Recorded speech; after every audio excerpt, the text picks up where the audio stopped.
So, adto ko kung Cebu, ay dadto ko board exam. And I'm so very lucky na naakoy itagaw nga welcome nga ko o help me with open arms. Asa si Ate Febby? Ay Peter Lee.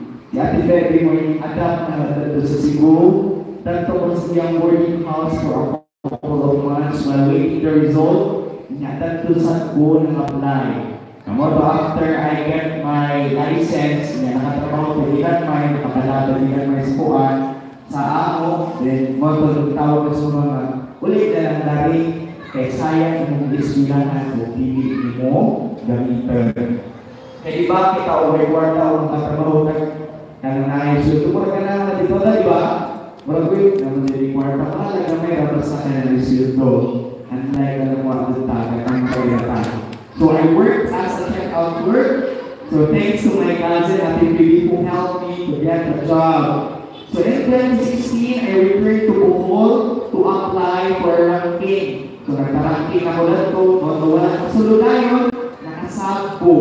Nakasabko sa Progreso Elementary School. Nakasabko sa Pambawal Elementary School. Before ko, naka-item ato sa Sudlon Elementary School. Okay. I officially became a teacher 1 at Sudlon Elementary School after tulong karantina ako. And in 2024, I transferred to another school where I am currently teaching now. So na ako na-transfer sa Del Monte Elementary School. So nag-work ko sa Sudlon for 5 years.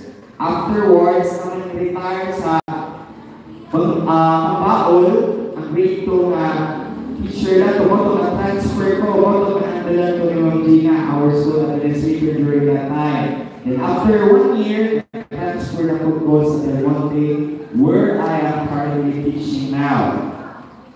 My dreams turned into reality.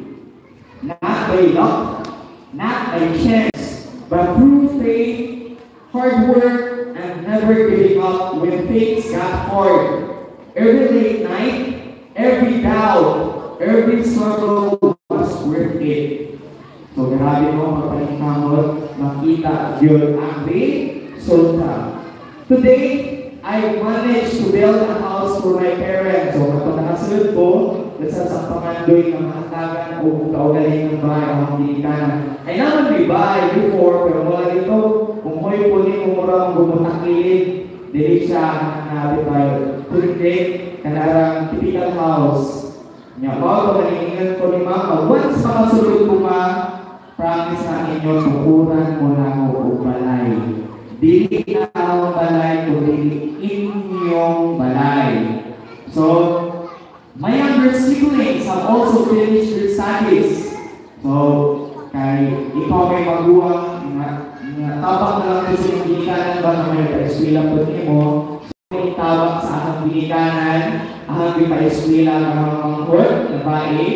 Now, she is licensed fire officer. Nakapasar siya o.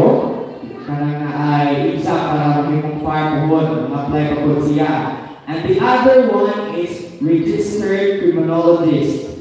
Ako pong manghod, si, I think, ako ng middle na suod. I-eskwela siya sa Trinidad, hindi siya nga kuya.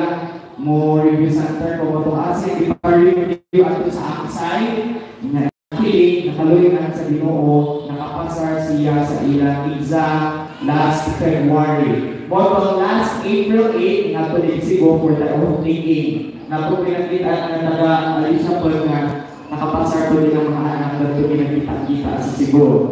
With everything I've been through, I will never forget my teachers. Dili ko kalimot sa mga teachers. Sabi na elementary, di ba? Ngayon sila, dili ko lang yung mga kalimtan ng mga kananay teachers na sa elementary, especially at the Pagkakasugod. So, I can still remember our daycare teacher is si Ma'am Mita Platino.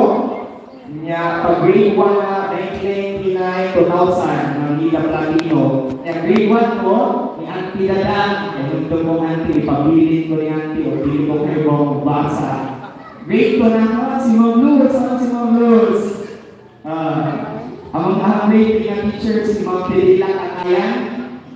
which is Dinero, si Ma'am. Grade 4 na ako, si